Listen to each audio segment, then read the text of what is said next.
Welcome to the video podcast or enhanced podcast of History According to Bob. This one is part of the Cold War series that I've been doing.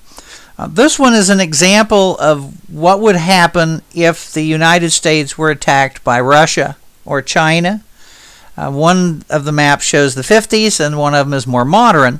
And then there's also an example of what would happen if the United States attacked Russia at the same time. So you can get some kind of an idea.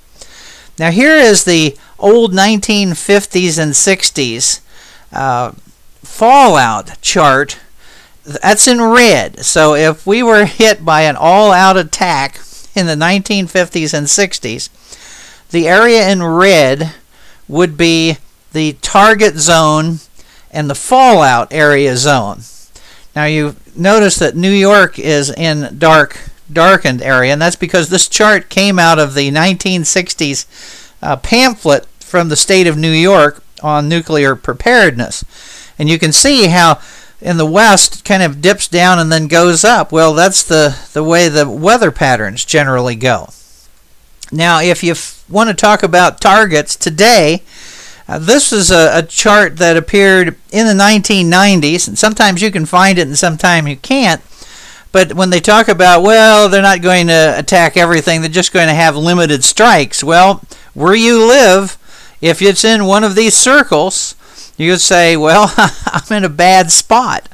Now, you notice that they're in North Dakota, South Dakota, Nebraska, Wyoming, Montana. See these big holes? Well, that's where we keep our ICBM missiles.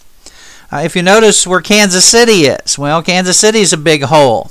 It's because the triggers for the nuclear bombs are actually made here, as well as being a transportation center. Then you see the big blob off to the east from Kansas City, and that, of course, is Whiteman Air Force Base, where the B-2 stealth bombers are, and then you have another air base down in Wichita. And, of course, you can see California. That makes pretty much sense. You see all these different areas, for the most part, correspond to major cities, and you can see the joy of being in the D.C., Baltimore, Philadelphia, New York, Boston area. But that's the basic targets that you would have today. And needless to say, the fallout from an attack would look a little more like this. You're going to see the very high concentrations of fallout in the area around where you have the heavy hits on the missile silos. Then you have the high concentrations and then lower concentrations. So that should reassure you, as of 1990, how things were going to go. Well, a few years ago, there was a little discussion between then President Bush and President Putin of Russia. And in it, we disclosed a little of our information.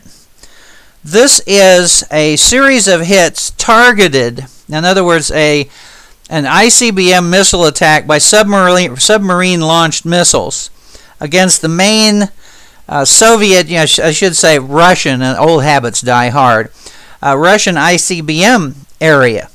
And this is an estimate of the death toll from that strike.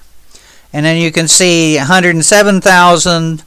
And then in the Moscow area, you're going to see 10,825,000. And then, it goes on and on and on. So you get a pretty significant, this is the amount of casualties expected within a 48-hour period. And if you took what can be hit, one Trident submarine, which has less than 3% of the United States arsenal, could kill 50 million people, and this is what would happen if, now of course they're saying it has 192 warheads. Well, that's if they're MIRVed, if they have more than one missile, or I should say more than one warhead per missile. We're not supposed to do that. But in theory, if you fully loaded them with 5 or 6 warheads, these are the number of targets that you could end up hitting. And I believe we have 50 attack submarines at this point. So it's a little more graphic, a little more in a modern sense as to what would happen. The red area would be the target, and then the plume would be the fallout radiation that would come out. And then, of course, I've talked about the nuclear club and their weapons, but just so you can see the chart, there's the United States, and of course this is pretty old. Now we're down to significantly lower numbers than we have there. But you see Russia, China, France, UK, Israel. They're probably up around 400. But this is estimated January 2000. And then, of course, the two newest members, which are, of course, Pakistan and India. You see there's 50 or 60 to 30, very small. But if you take, and this is an estimate, because at one point in the 2000s it looked like the two of them are going to go after each other. And then it shows, notice that Pakistan's nuclear warheads 25 to 50, India 50 to 150, and armed forces, etc., and so on. But look at the initial blasts and look at the targeting, and that's because these are small scale. These are more like what we dropped on Hiroshima and Nagasaki. Notice the range of the blast, 1.75 miles. Range of the fallout, 6.3 miles. That certainly isn't a thermonuclear device that the United States, Russia, or China would be using. So it's more of a kiloton blast, because if you dropped one of the major powers' weapons on Islamabad, or you hit New Delhi, look at the total number of people.